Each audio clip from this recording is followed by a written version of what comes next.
berpikir seperti ini. Guru penggerak pengleleman ini syuting upload dan viral kali ini. Begini Bapak Ibu, itu memang tugas yang harus kami lakukan. Jadi YouTube itu nanti linknya kami share di LMS sehingga nanti dinilai oleh fasilitator dan juga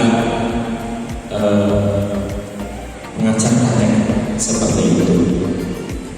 Kemudian tugas yang kedua itu berbagi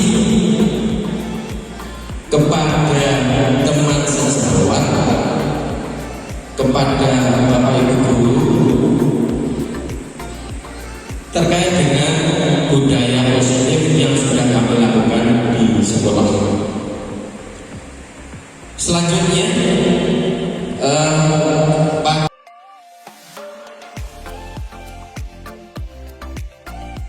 Bismillahirrahmanirrahim. Assalamualaikum warahmatullahi wabarakatuh. Selamat pagi Bapak Ibu guru SMPN 4 Trayun. Alhamdulillahirrabbilalamin, di kesempatan hari ini Rabu tanggal 2 Februari 2022, saya beserta Bapak Ibu guru diberi kesempatan untuk berbagi tentang budaya positif yang sudah kami pahami dan kami laksanakan pada aksi nyata sebagai calon guru penggerak.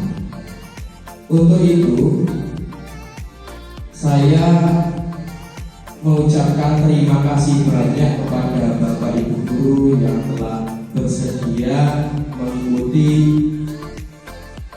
sesi berbagi pemahaman dan pengalaman ini untuk budaya positif. Semoga apa yang saya sampaikan kepada Bapak Ibu guru bisa bermanfaat bagi saya maupun Bapak Ibu guru dan tentunya untuk sekolah dan anak-anak didik kita. Amin. Baiklah Bapak Ibu guru yang saya hormati, untuk sesi berbagi pemahaman dan pengalaman terkait dengan budaya positif yaitu modul 1.4, ada beberapa konsep-konsep, di antaranya yaitu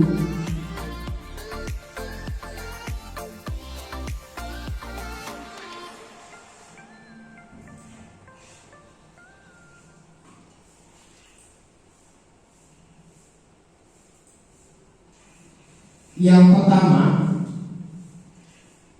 yaitu perubahan paradigma belajar. Yang kedua yaitu disiplin positif dan motivasi perilaku manusia. Yang ketiga yaitu keyakinan kelas. Yang keempat kebutuhan dasar. Yang kelima posisi kontrol. Kemudian yang terakhir yaitu segitiga restitusi. Baiklah, itu agenda pada sesi berbagi pemahaman dan pengalaman pada hari ini.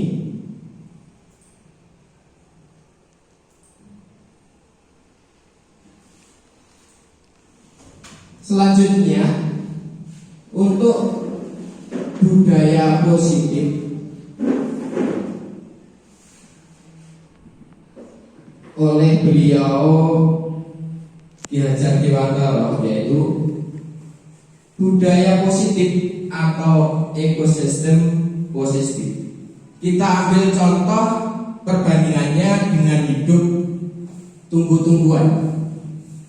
Seorang petani dalam hakikatnya sama kewajibannya dengan seorang pendidik yang menanam padi misalnya hanya dapat menuntut tumbuhnya padi, ia dapat memperbaiki kondisi tanah, memelihara tanaman padi, memberi pupuk dan air, serta membasmi ulat-ulat atau jamur-jamur yang mengganggu hidup tanaman padi dan yang lainnya. Jadi apa yang disampaikan Ki Hajar Dewantara ini intinya kita ini sebagai guru tugasnya sama dengan Pak Tani, yaitu merawat tanamannya dengan hal-hal sebagai berikut tadi.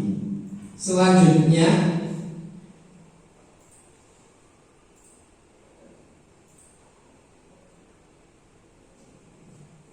yang pertama yaitu perubahan paradigma belajar.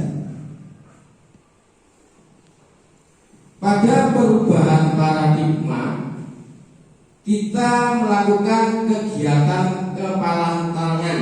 Coba mari kita praktekkan Bapak Ibu. Ada A dan B, Anda dan teman Anda. Sobeklah secari kertas kecil, tuliskan benda atau sesuatu yang sangat berharga untuk Anda. Kemudian letakkan di salah satu tangan Anda dan genggam benda atau sesuatu yang tersebut dengan segala gaya.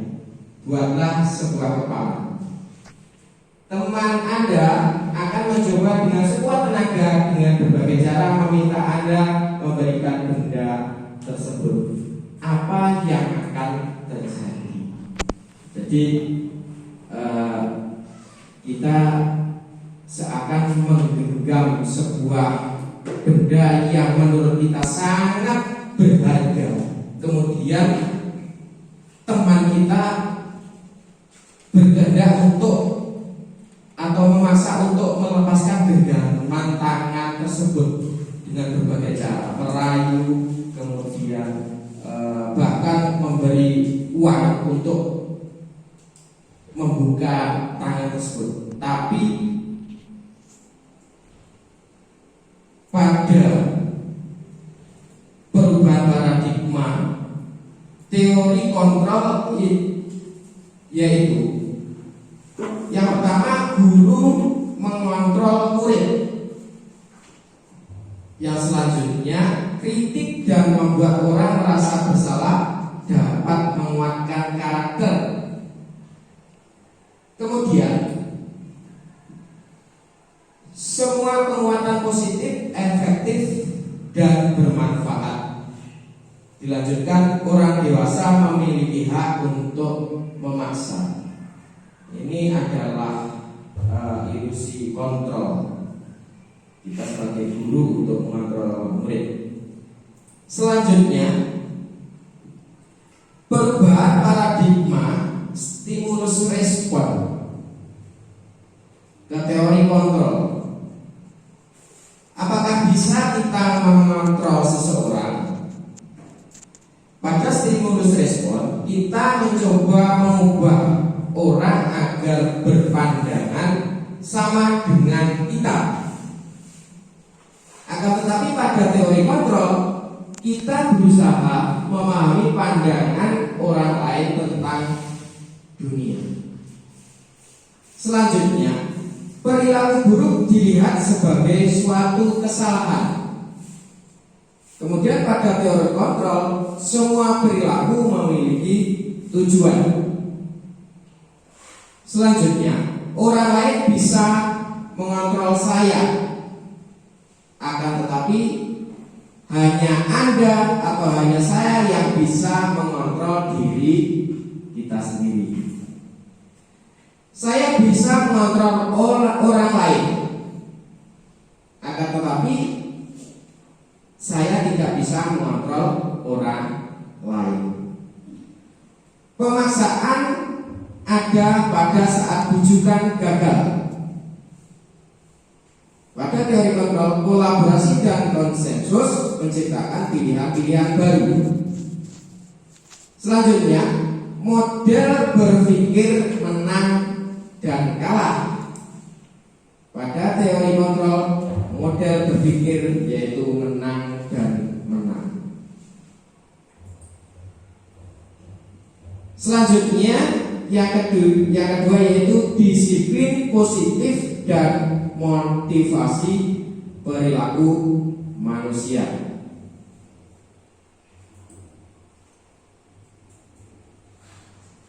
Apakah makna disiplin? Berasal dari bahasa Latin yaitu disciplina yang artinya belajar. Makna asal dari kata ini berkonotasi dengan disiplin diri dari murid-murid Sokrates dan Plato. Selanjutnya, disiplin diri membuat orang menggali potensinya menuju sebuah tujuan apa yang dia hargai.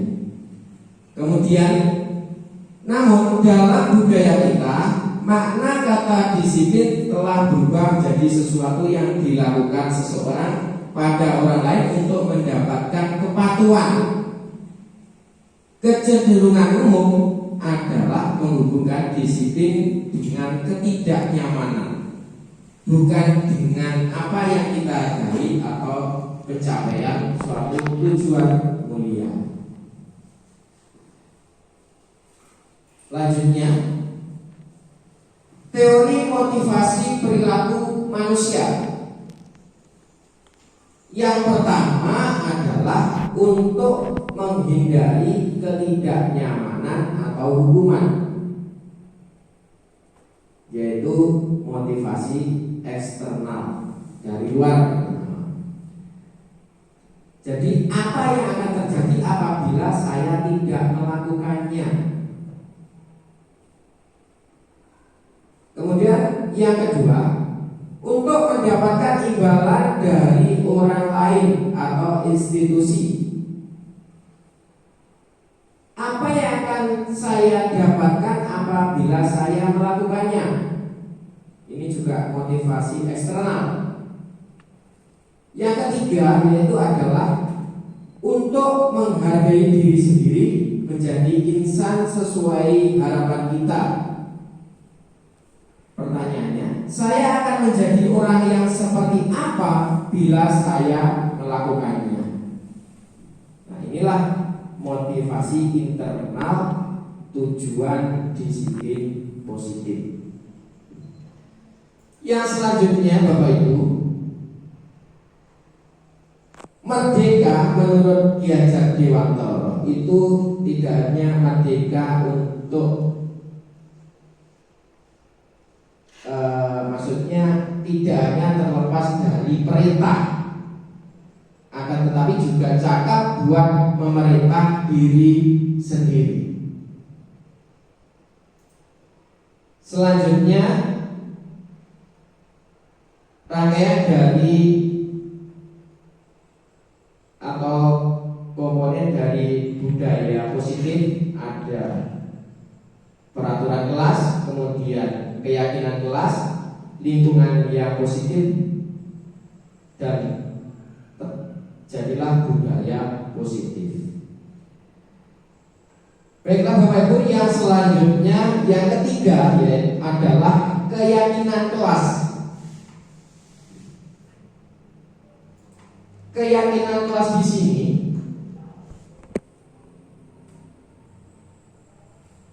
mengapa kok kita namakan keyakinan kelas bukan peraturan saja?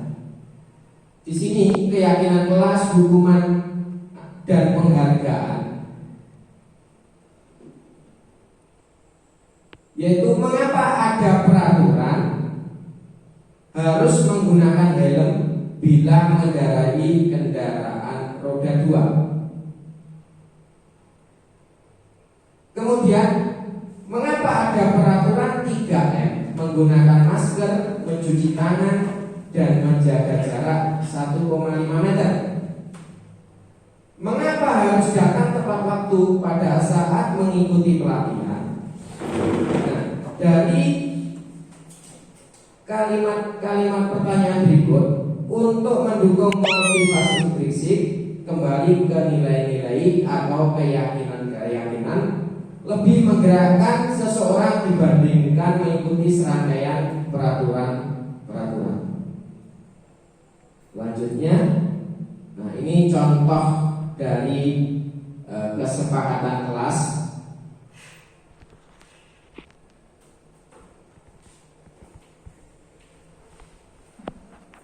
Selanjutnya yaitu kegiatan pendalaman keyakinan kelas.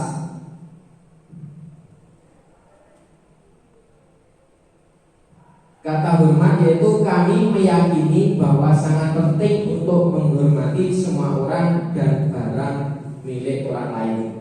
Kemudian kata bekerja yaitu kami meyakini bahwa sangat penting untuk mengerjakan segala pekerjaan atau mengikuti kegiatan yang telah ditugaskan.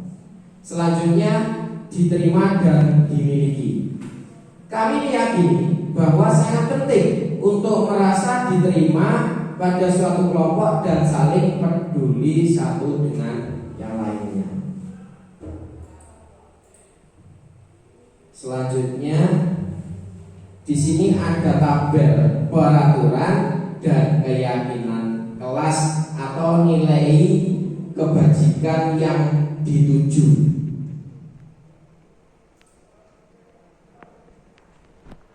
Pada peraturan selalu kembalikan buku ke tempatnya. Nah, ini merupakan tanggung jawab pada keyakinan kelas. Kemudian dilarang. Baiklah Bapak Ibu, selanjutnya di sini ada tabel yaitu tindakan guru berikut ini adalah hukuman atau konsekuensi jika menyuruh murid mencatat. Saya tidak akan terlambat lagi sebanyak 100 kali karena terlambat datang sekolah. Ini hukuman ya, karena menyuruh murid untuk mencatat. Kemudian menyuruh murid lari mengelilingi lapangan basket 2 kali karena terlambat hadir sekolah. Tindakan guru berikut ini merupakan hukuman ya. Selanjutnya meminta murid push up sebanyak 15 kali karena ke sekolah tidak memakai masker. Ini juga merupakan hukuman. Kemudian meminta murid mengganti kertas tugas teman yang dicoret-coret. Ini merupakan konsekuensi karena murid melakukan coret-coret pada kertas temannya sehingga anak tersebut menggantikan kertas tersebut. Jadi ini konsekuensi murid yang telah melakukan coret-coret.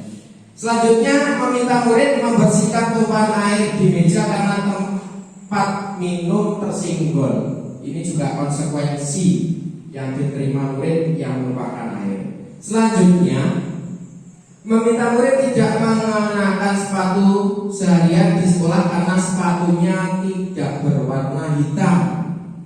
Ini merupakan hukuman. Yang terakhir, menyuruh murid dan lari mengelilingi lapangan basket sebanyak 2 kali karena terlambat ikut pemanasan saat pelajaran PJOK. Ini konsekuensi. Selanjutnya, Bapak Ibu, ini adalah perbedaan hukuman dan konsekuensi. Di antaranya berikut ini. Sesuatu yang menyakitkan harus terjadi, hukuman.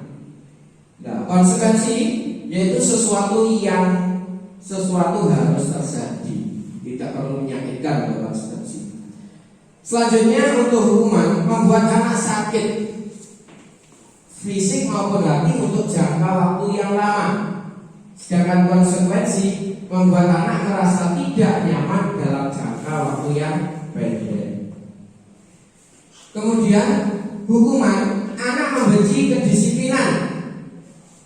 Untuk konsekuensi, anak justru menghargai Kemudian untuk hukuman paksaan, selanjutnya mendorong anak menyakiti diri sendiri, konsep diri yang buruk, anak belajar untuk menyembunyikan kesalahan, marah, rasa bersalah, dipermalukan, merasa tidak dihargai. Ini hukuman. Sedangkan konsekuensinya, stimulus tanggapan mendorong anak agar mudah menyesuaikan diri, konsep diri yang baik, anak belajar untuk mematuhi peraturan, kehilangan hak, dibuat tidak nyaman, diasingkan untuk sementara. Inilah Bapak Ibu perbedaan hukuman dan konsekuensi. Lanjut. Yang keempat adalah kebutuhan dasar. Apa kebutuhan dasar anak didik kita? Yaitu belonging atau kasih sayang, kemudian power ini kekuatan, kemudian kebahagiaan dan kebebasan. Ini kebutuhan dasar yang ingin dimiliki anak didik kita. Selanjutnya, ibu guru bilang, aku tidak boleh bersenandung sewaktu mengerjakan tugas. Katanya kelas harus tenang, tidak ada suara. Padahal kan aku suka dan senang menyanyi. Nah, ini kebutuhan kesenangan, ya, fun. Kebutuhan anak yang harus dipenuhi adalah kesenangan. Untuk kalimat selanjutnya, ibu guru tidak menyapaku hari ini, padahal aku pakai jepit rambut baru. Nah, ini kebutuhan anak ini adalah apa ya?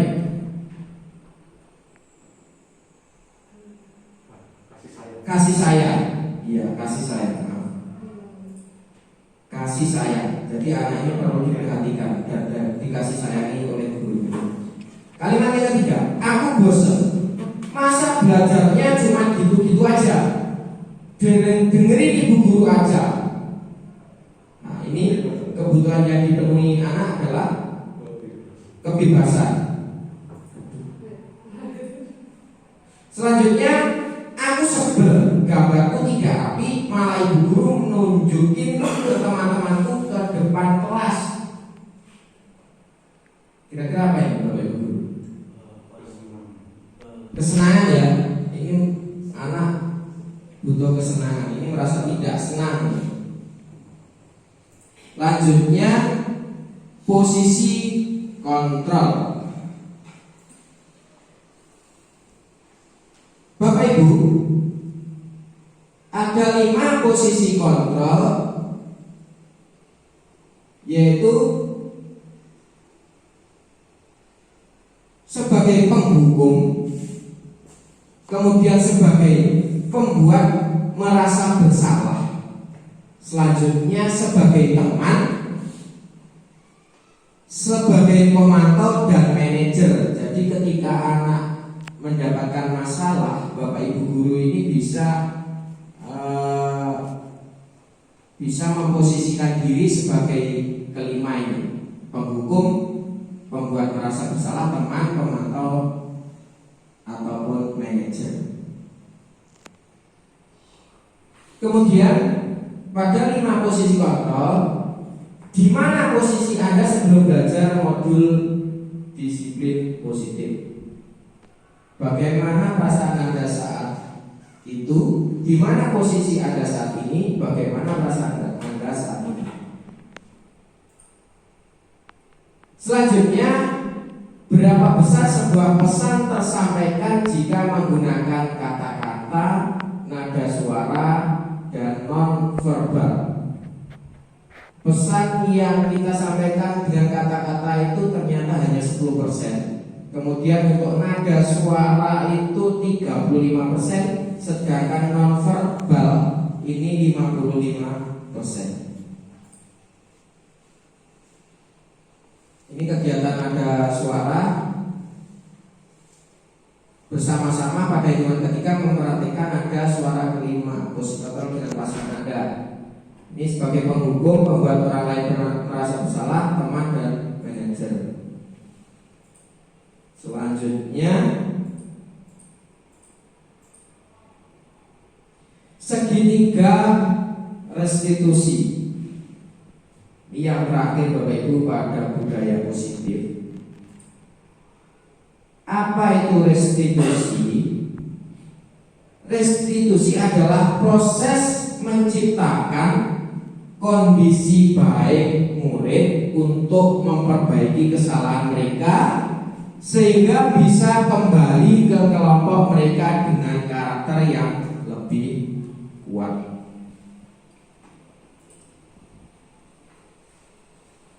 Sembilan ciri restitusi. Yang pertama yaitu bukan untuk menebus kesalahan, tapi untuk belajar dari kesalahan. Yang kedua, memperbaiki hubungan. Yang ketiga, tawaran dan bukan paksaan. Yang keempat, menuntun untuk melihat ke dalam diri. Yang kelima, mencari kebutuhan dasar yang mendasari tindakan. Yang keenam, cara untuk memperbaiki diri. Yang ketujuh, fokus pada karakter bukan tindakan. Yang kedelapan, fokus pada solusi. Yang kesembilan, mengembalikan murid yang berbuat salah pada kelompoknya. Nah, ini model segitiga restitusi. Yang sebelah kiri ini, pertanyaannya, kamu tentu punya alasan untuk melakukan hal itu. Ini pertanyaan yang diberikan pada peserta didik. Adakah cara yang lebih efektif untuk mendapatkan apa yang kamu butuhkan? Ini pada validasi tindakan yang salah. Kemudian untuk menanyakan keyakinan, nilai-nilai yang telah kita sepakati itu apa? Kemudian kamu ingin menjadi orang yang seperti apa? Kemudian yang bawah, menstabilkan identitas. Setiap orang pernah melakukan kesalahan. Kamu bukan satu-satunya yang pernah melakukan ini. Selanjutnya ini, untuk membuat murid yang merasa gagal karena berbuat salah menjadi positif terhadap dirinya. Ini merupakan menstabilkan identitas. Ini Bapak Ibu guru berkata, berbuat salah itu hal yang manusiawi. Tidak ada semua manusia yang sempurna. Bapak Ibu juga pernah berbuat salah. Kita pasti bisa menyelesaikan permasalahan ini. Bapak Ibu tidak tertarik untuk mencari tahu siapa yang benar, siapa yang salah. Bapak Ibu lebih tertarik untuk menyelesaikan masalah. Kalau kamu menyalahkan dirimu sendiri terus-menerus, apakah kamu bersikap baik pada dirimu sendiri? Ini beberapa kalimat untuk menstabilkan identitas ketika murid sedang ada masalah. Selanjutnya, untuk validasi tindakan yang salah, yaitu membantu murid mengenali basic need yang ingin dipenuhinya ketika melakukan kesalahan itu.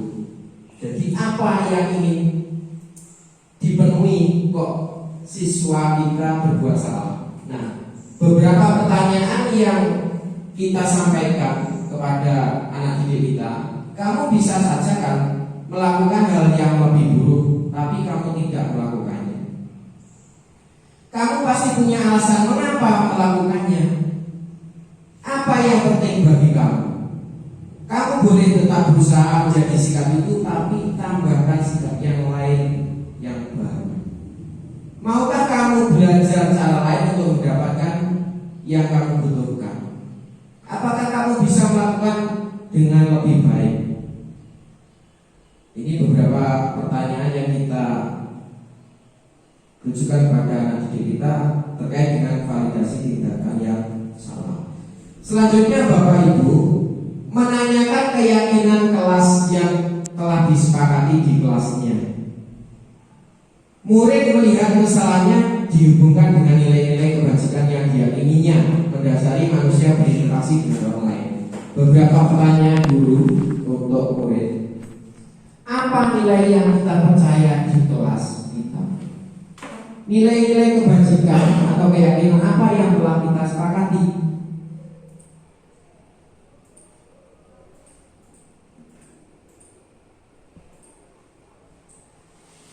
Kamu ingin jadi anak seperti apa?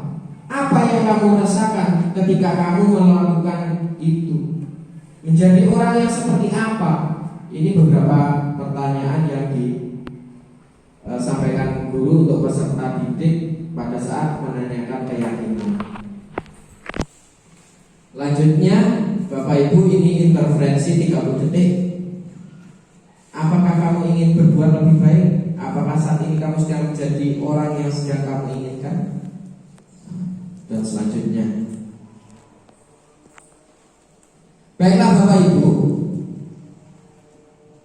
ini tadi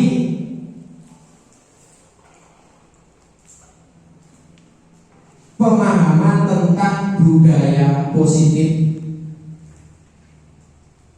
Ini ada beberapa video aksi nyata, ada segitiga restitusi, ada keyakinan kelas, ada kegiatan aksi nyata, evaluasi dan refleksi. Ini kegiatan yang sudah saya lakukan di kelas beserta anak-anak. Boleh Bapak Ibu guru nanti melihat YouTube yang sudah nanti akan kami share linknya. Nah, Bapak Ibu, pada modul ini saya ingin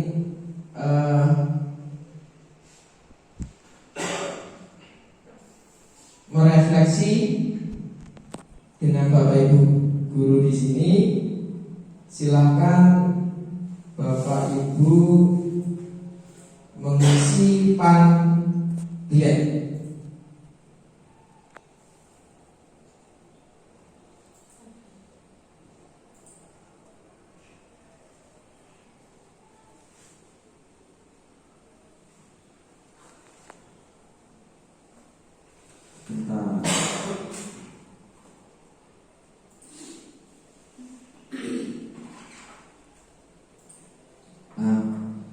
Yang ini linknya sudah saya bagikan.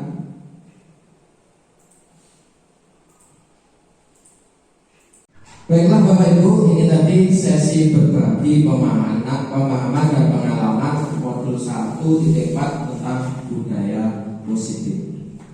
Selanjutnya Bapak Ibu, pada kesempatan ini saya ingin berbagi pengalaman yang sudah saya lakukan di kelas bersama anak didik kita, yaitu aksi nyata budaya positif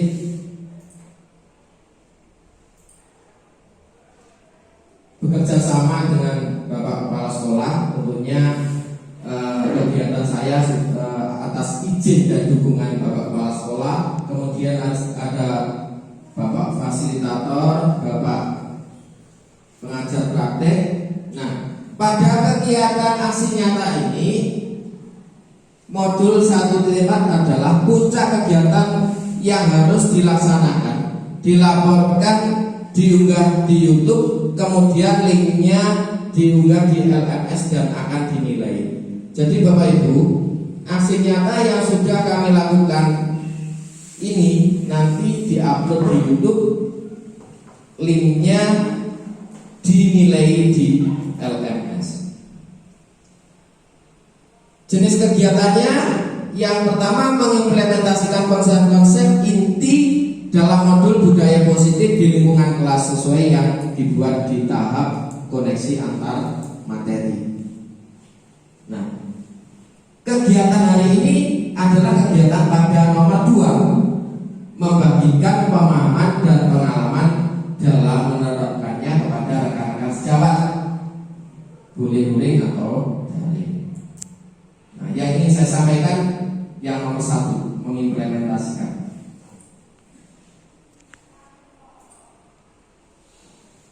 Ini kegiatan saya di kelas dengan anak-anak. Kemudian langkah dan strateginya. Yang satu, menentukan judul rancangan. Judulnya menerapkan budaya positif di kelas. Kemudian latar belakangnya apa? Apa yang mendasari membuat rancangan tindakan ini? Yang ketiga, tujuan. Dampak pada murid yang ingin dilihat dari rancangan tindakan ini apa? Selanjutnya yang keempat, lini masa tindakan. Lini masa tindakan ini yang akan dilakukan atau urutan kegiatan sesuai dengan jadwal kegiatan. Lanjutnya tolak ukur, kemudian dukungan. Dukungan ini tentunya dari setiap lapisan di sekolah SMPN 4 kali. Judul rancangan yaitu menerapkan budaya positif di kelas. Latar belakangnya ini yang mendasari budaya positif di sekolah merupakan nilai-nilai keyakinan-keyakinan dan kebiasaan di sekolah yang berpihak pada siswa agar siswa dapat tumbuh dan berkembang menjadi pribadi yang bertanggung jawab, kritis dan penuh hormat. Pada intinya, pemikiran Ki Hajar Dewantara, guru sebagai penuntut siswa menuju kebahagiaan dan keselamatan dengan memperhatikan kodrat anak dan kodrat zaman. Budaya positif menuntun siswa untuk melakukan hal positif sehingga dapat membentuk karakter baik yang kelak akan bermanfaat untuk mereka. Lanjutnya, dalam hal ini sekolah merupakan institusi yang berperan penting dalam membentukkan karakter siswa. Sebagaimana tujuan pendidikan yakni mewujudkan pelajar Indonesia yang memiliki profil pelajar Pancasila. Dengan demikian, guru juga berperan penting menuntut siswa dalam pembentukan karakter ini. Lanjutnya, langkah awal yang dilakukan untuk menciptakan budaya positif adalah dengan membuat kesepakatan kelas. Jadi langkah saya membuat kesepakatan kelas bersama anak, di mana kesepakatan kelas ini berisi aturan-aturan yang membantu guru dan siswa bekerja sama dalam membentuk kegiatan pembelajaran yang efektif. Kesepakatan kelas bukan hanya berisi harapan guru terhadap siswa, tetapi juga harapan siswa kepada guru dan terhadap kelasnya, sehingga kesepakatan kelas harus dirancang bersama antara guru dan siswa. Kesepakatan kelas harus disusun dengan jelas sehingga mudah dipahami, menggunakan kalimat positif dan dikembangkan secara berkala. Untuk menciptakan budaya positif di sekolah perlu adanya kolaborasi antara pihak sekolah, masyarakat, pemerintah. Membutuhkan juga waktu yang lama untuk menciptakan budaya positif di sekolah. Jadi butuh waktu yang lama boleh. Kemudian tujuannya menerapkan budaya positif di kelas sehingga dapat menumbuhkan karakter baik pada siswa seperti mandiri, tanggung jawab, percaya diri dan saling menghargai. Tujuan yang kedua itu menjadi bekal pengalaman belajar bagi guru dan siswa. Selanjutnya lini masa tindakan yaitu melakukan perencanaan, mengkomunikasikan dengan kepala sekolah, melakukan revisi, perencanaan hasil konsultasi dengan kepala sekolah, melaksanakan tindakan aksi nyata yaitu membuat kegiatan kesepakatan kelas bersama siswa. Lanjutnya melakukan evaluasi dan refleksi, kemudian melaporkan hasilnya kepada kepala sekolah, kemudian yang terakhir mengupload di YouTube. Tolak ukurnya ini terbentuknya keyakinan kelas, siswa dan guru konsisten pada keyakinan kelas, adanya karakter baik dalam diri siswa dan bapak ibu guru. Yang selanjutnya dokumen proses kegiatan pembentukan. Jadi semua kegiatan didokumentasikan berupa video. Dukungan tentunya dari kepala sekolah, teman sejawat, orang tua, murid dan media. rencana kegiatan aksi nyata. Ini saya rencanakan dan saya minta izin kepala sekolah untuk melaksanakan kegiatan ini. Ini komunikasi dengan Bapak Kepala Sekolah. Kemudian ini saya kolaborasi dengan wali kelas, Pak Lilis sebagai wali kelasnya, kolaborasi merencanakan, melaksanakan dan membuat laporan. Kemudian ini saya bersama kelas 8A membuat keyakinan kelas. Selanjutnya inilah keyakinan kelas 8A yang disepakati bersama di dalam kelasnya, kelas 8A. Dan ini link-link aksi nyata yang sudah saya upload di YouTube, nanti saya share di grup WhatsApp. Boleh Bapak Ibu melihat aksi nyata yang sudah saya lakukan. Kemudian laporan hasil aksi nyata budaya positif. Hasil yang diperoleh dari aksi nyata, yang pertama ini pernyataan dari anak didik kita di kelas 8A. Siswa itu di kelas lebih nyaman dengan keyakinan kelas. Mereka lebih nyaman. Yang kedua, siswa tidak mengalami kendala dalam menerapkan keyakinan kelas. Jadi mereka selama melaksanakan keyakinan kelas ini tidak merasa berat, tidak merasa terbebani. Mereka enjoy untuk melakukannya. Yang ketiga, seluruh siswa di kelas bersedia untuk bertanggung jawab atas keyakinan kelas yang dibentuk. Yang keempat, seiring waktu berjalan dan kontrol dari Bapak Ibu guru budaya positif akan terbentuk di kelas. Jadi kalau keyakinan kelas sudah terbentuk, tidak dilepas begitu saja, tetap kita kontrol setiap harinya. Ini evaluasi dan refleksi bersama anak-anak. Kemudian inilah Bapak Ibu guru yang mendukung kegiatan saya, siswa kelas 8A. Bapak Ibu guru tentunya, Bapak Kepala Sekolah, pengajar praktek, fasilitator, dan Ibu instruktur. Kemudian ini profil pelajar Pancasila di sekolah kita, karya Pak Yuli Hidranmoko, bagus sekali. Dan ini sudah dipajang di sekolah kita. Dan demikian tadi tugas aksi nyata budaya positif yang sudah saya lakukan. Bapak Ibu sekali lagi boleh melihat YouTube yang sudah saya upload, nanti akan saya bagi linknya di grup WhatsApp. Demikian tadi Bapak Ibu guru atas kegiatan kita hari ini, yaitu